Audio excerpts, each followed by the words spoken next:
So are we okay with the plan part on the top of page 9 or slide 9, guys? Mm-hmm. I agree. I think that's the best way to define it and explain it without going into too much detail. Okay, good. So for like the ploy part, like that's actions to outmaneuver the competitor. I've just basically, they've tried to attempt to outmaneuver each other. And then I just kind of explained, I just gave one example, like, for example, Coke's introduction to Diet Coke was out to outmaneuver Pepsi in the diet brand because they put it out there to kind of differentiate. I just did one example, like, here you go. And then that's just, I mean, obviously it's evolved over time, but if you guys are okay with just the one example. Yeah, and I think that's perfect. I mean, it's a perfect definition and example. Okay. Andrew, you good with that one too? Yeah, the other thing from a ploy standpoint would be the blind taste test is kind of a ploy. I mean, I guess. You think it is? The Pepsi's blind taste test?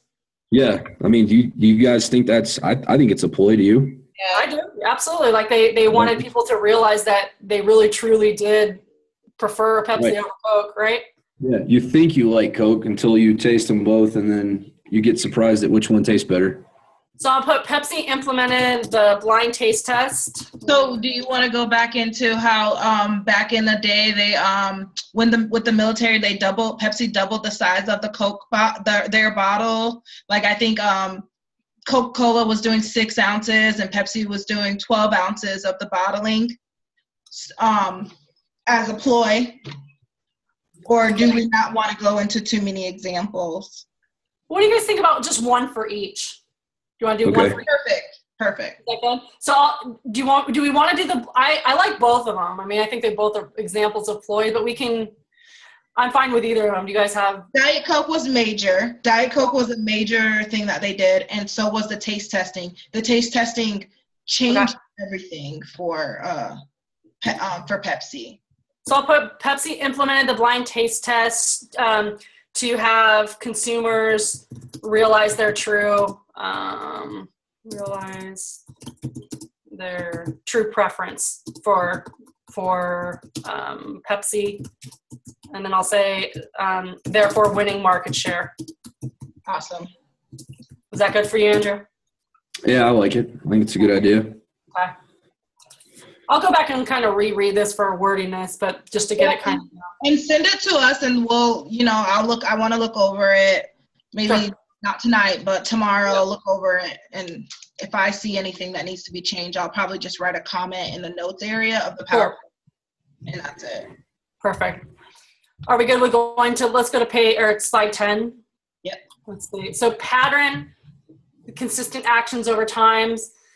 Again, it was just more of like they were responding. They were to the ebb and flow of the market share with innovation, the decreasing cost. That's kind of where I alluded to the fact, like Andrew, what you were talking about, how they went to the high fructose corn syrup. I think that's where I just kind of, and then increasing advertising. So over time, they had consistent patterns. They really did try to innovate more with different types of brands. They try to decrease their costs, not only with the high fructose, but then like with the bottling and stuff like that.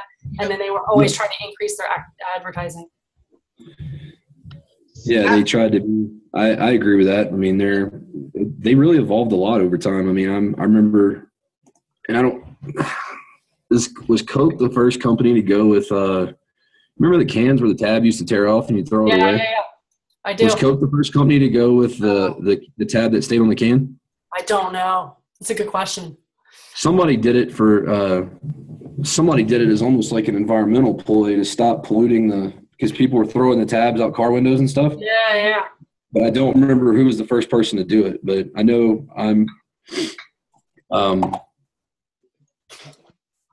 it's still that way in non-developed countries. Is it really? Yeah. I was in Afghanistan in 2010 as a contractor. Oh, yeah. And Coke there has real cane sugar. It's not high fructose corn syrup. Yeah. But the tabs still throw away. They're still rip-off tabs like the old cans. Wow. So, I had no idea. Yeah, I don't know. That just popped into my mind, but I don't know. It's interesting. Does it taste different? It tastes better. It tastes like Mexican Coke. You can buy Mexican Coke in a lot of stores now, but it tastes better. I think it tastes better, but that's just me. Well, that's one thing we get from San Diego because we're so close. We're like, 20 no, we're like 20 minutes from the border. So, it's like we got advantage. There is definitely, that, being, here and there kind of a thing. So that and tacos al pastor. well, there you go. Yeah.